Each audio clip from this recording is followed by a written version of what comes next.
Hey Frolfers, welcome back to another disc review. I'm Logan, this is T-Camps. This video is brought to you by Sweet Spot Disc Golf. And today, we're gonna be reviewing the Pixel and the Eclipse plastic. Let's do it. Let's do it.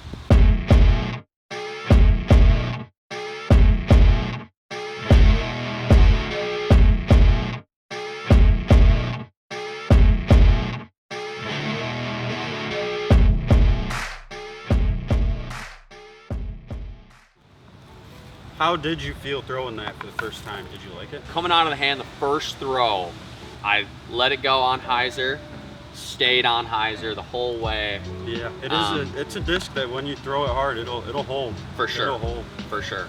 And for me, I'm a little bit lower spin, lower arm speed guy, so that one was kind of flippy, kind of like a normal Pixel would be, not as much though. For something like this, if you're trying to, rip it 300 feet, you can release this on a slight hyzer, get it up, and that thing's just gonna finish out for you.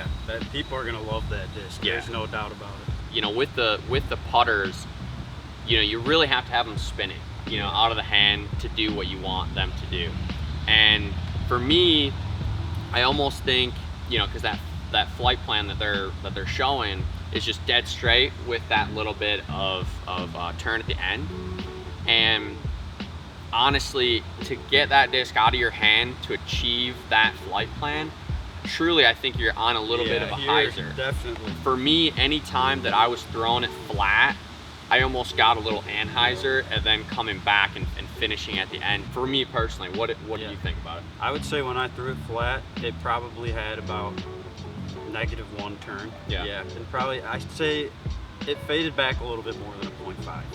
But I'm slower arm speed, so take what I say with a grain of salt if you hum discs. Overall, I think the Eclipse Pixel compared to the typical Electron plastic, for me, I love to throw those, but honestly, this is gonna replace that for, I would say around 80% of those shots. I'm still gonna bag 2 of those, I'm still gonna throw 1 of them. I would say this, I'm gonna get more comfortable distance and more consistent distance, and basically just be able to trust the disc a little bit more than with the typical Electron plastic. I'd say it's an accurate one. You can definitely control the distance on it too. It's definitely controllable. It's a controllable disc. So what was your favorite release angle type throw to put it on when you were throwing it around? I would definitely say that slight hyzer line and just letting the disc do the work. Allowing it to flip up to flat, just gliding forever, and you really don't have too much of a finish on it. I think that 0.5 at the end is true. I would say, throughout the course of throwing it today, something notable with the anhyzer shots and the anhyzer releases, this disc, and we were actually throwing with a slight tailwind today, with that release, I mean, it really liked the glide. The higher that I threw it, the more glide, and it held that line.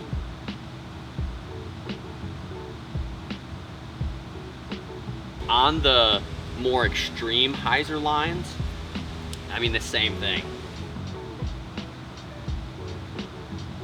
This is just gonna finish on whatever line you put it on. It's very true to the line you throw it on. I'd call it tameable. It's a tameable disc. I think this is a good betweener disc for, say, an NV, a Watt.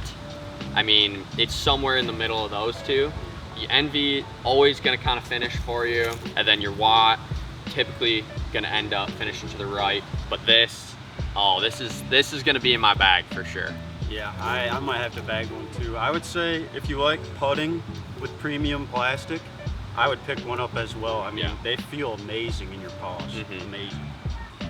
Shout out to the people over at Sweet Spot Disc Golf. Go pick yourself up a Eclipse Pixel down at the link in the bio. Thanks for watching the review.